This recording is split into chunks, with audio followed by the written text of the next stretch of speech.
Балаларда бір мектепке барып, үйдің алдындағы кішкентай аулада бірге ойнайтын көрген. Бірақ әлгі көршілердің біреуі баласына үнемі, балам, велосипедіңді ешкімге бермей өзің ойна. Олар бекерге сындырып тастайды. Балам, мынаны ешкімге көрсетпей жеп ал. Балам, оларға есеп шығарып берме, шашып қаласың. Түскі өзің же, қарның ашып қалады. Олар өздері алып жесін. Ойыншықтарыңды ешкімге берме, ертең таппай қаласың деп отырады екен. Ал екінші көршісі керісінше 7 жастағы ұлына үнемі, балам, мектепке тамақ сатып алсаң, қасыңдағы досыңа да бөліп бер, кішкентай болса да жесін, саған қарап қызығып қалмасын. Велосипедте кезектесіп дегенде, ол саған қарап тұра ма? Обал ғой. Ойыншықтарыңды өзің ғана ойнай бермей, анда-санда қасындағыларға да беріп тұр. Түскі ас алар кезде достарының ақшасы жетпей қалса, сен бере сал дейді екен. Сөйтіп не керек? Әлгі екі көршінің балалары ер жетіп, өз қолдары өз ауыздарына жететін жасқа келеді. Екеуі де оқу бітіріп, бір әулетке ие болады, қызметке тұрады.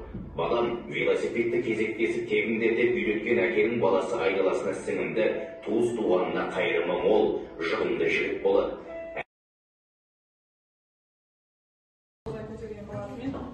Данышпан кісіге барған екен.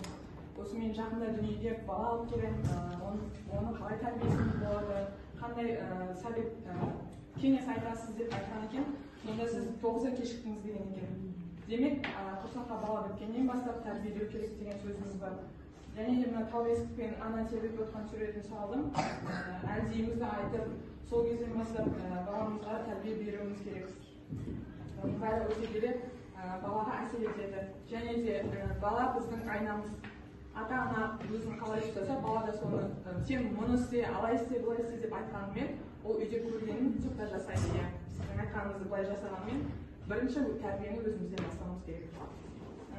Сол секілді міне бала, мына бірінші суретте баламыз әкесі екеуі ағаш отырғызып жатыр, табиғатты аялап жатыр, ал екіншісінде темекі тартып тұрған әкені бала уже үйде көрген екен, жерде жатқан темекінің тұқылына да қызығады. Демек, ата-ананың бірінші зор үйдегі өзін-өзі ұстауы зор рөл атқарады деп ойлаймыз.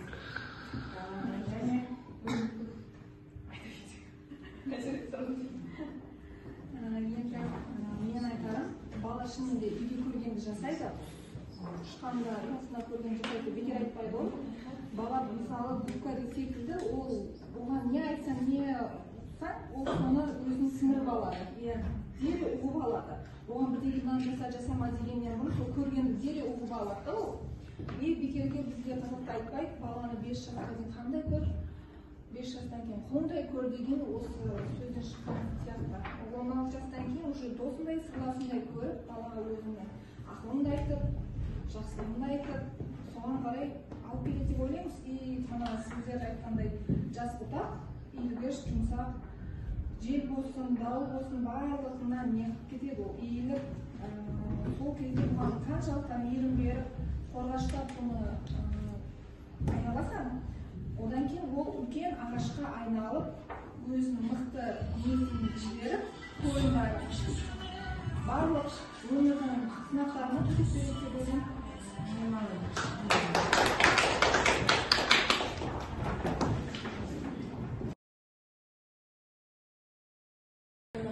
Мына жерде мен өзім білдірдікті жасадым. Бәйтеректі салдым, адам ұрпағымен көпті дейді.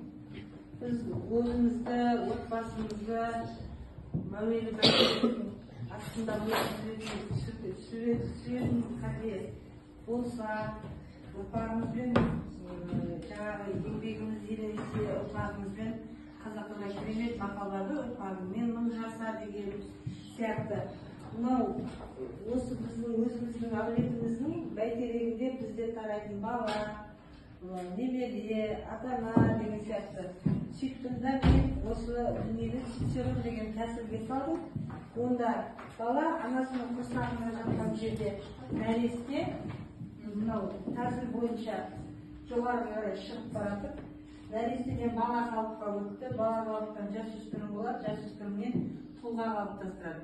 Біздің бірінші мақсатымыз, айтады үлкендерімізде, баланы бастан, я болмаса жалпы бала анасының құрсағында жатқанда тәрбиені алады екен.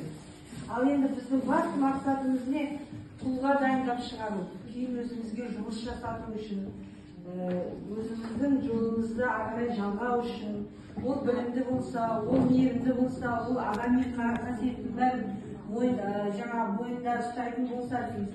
Ал біз қазір соған жұмыс жасап, ең соңында керемет тұлғаны қалыптастыру үшін ойымыздағы бар күш жігерімізді сол балаға береміз.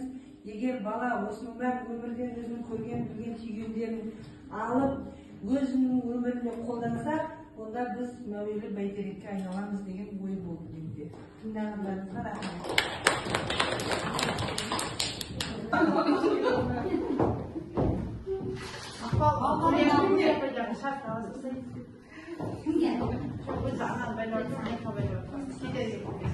Ал анамыздың атына не? Шатастыры дедіңіз ғой? Анасы Күлия апай қалма.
Баланың рөлін ойнамақсыздар, сезіңіздер ойнап, ал енді бұл жерде не өттіңіздер, не түйдіңіздер?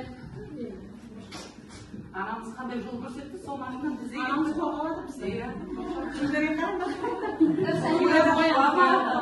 Жетелеп жүр. Дұрыс айтасыздар. Бұл көпшілікке бұлардың әр отбасында болған жағдай балаларымыз қазір телефоннан көз алмайды, бәріміз бәрімізге белгілі. Ал енді айтпаймыз. Ал енді үйде тамаққа шақырған кезде, сабақ орындатуға шақырған кезде балдарыңызды шақырыңыздар. Осы жерде тұр, басқа бөлмеден шақырыңыз.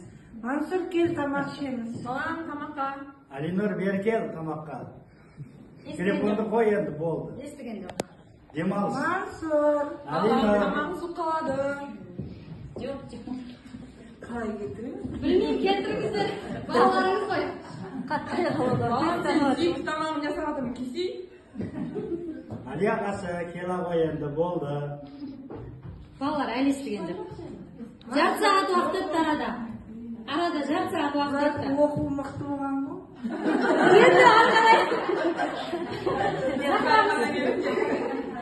Ал енді, балалар. Телефонды көрмейді. Шынымен келеміз де, келе қойыңдар. Шынымен келе қойыңдар. Шынымен келе қоямыз. Ал енді ата-аналар осындай жағдай үйде қайталана ма? Өздеріңіз ойларыңыз. Кімде болады? Ал енді балалар, біз не айтамыз? Келе қойыңдар ортаға. Мансур, басын көтеріңіз. Мен енді осы әдеттен кейін жақсы әдет алдым. Енді мен осы әдетті мүлде қайталамайтын боламын, уәде беремін. Біздің үйде менің анашым телефон көруге рұқсат бермейді. Енді мен телефон көрмейтін болдым.